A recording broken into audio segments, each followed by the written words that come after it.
අවස්ථා තියෙනවා මෙහෙම දරුවනේ මේ දෙමව්පියෝ කියන්නේ අපිට තේරුම් ගන්න අමාරු දෙන්නෙක්.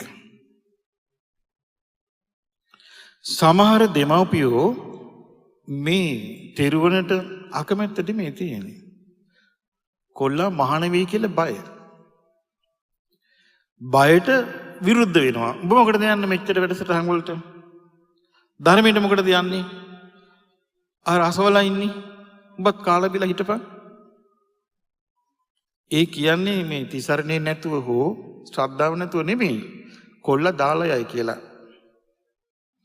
ඒ නිසා දෙමව්පියන්ට ඉස්සල්ලා ඇතිකරන්න හැඟීමක් අපේ අදහසක් නැහැ. අපිට ඕනේ අම්මාවයි තාත්තාවයි තිසරණේ පිටවලා ඕගොල්ලොත් පින් රැස් කරගෙන අපිත් පින් රැස් කරගෙන මේ ලැබිච්ච ජීවිතයේ වාසනාවන්ත කරගන්නයි කියන අදහස දෙමව්පියන්ගේ හිතට ගියහම ප්‍රශ්නේ ගොඩාක් විසඳෙනවා. ඊළඟ එක තමයි අපිට මේ 100%ක් ගෙදර සියලු දෙනා ධර්මයට ගන්නට නම් බෑ. සමහර ගෙවල් වල නම් පුළුවන් නැති. ඒක ඒ වුණාට ඒක සියලු ගෙවල් වලට නම් පුළුවන් එකක් නෙමෙයි. ඒ නිසා ඉස්සලා තමන්ව රැක ගන්නටකෝ. ඉස්සලා තමන්ව රැකගෙන ඊට පස්සේ ආදරයෙන් දෙමාපියන්ට සලකලා බලපෑම් කරන්නේ නැතුව ගොඩක් අවස්ථාවල දෙමාපියෝ කැමති නෑ දරුවෝ ඒගොල්ලන්ට බලපෑම් කරනවට. ඒ වගේම තව එකක් මම ওই දරුවන්ට කියන්න කැමතියි. දෙමාපියන්ගෙන් ප්‍රශංසා අහන්න ලෑස්ති වෙන්න එපා. ඒක වැරදි.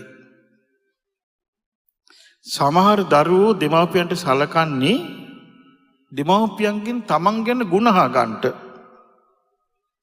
හරිද වැරදිද ඒක?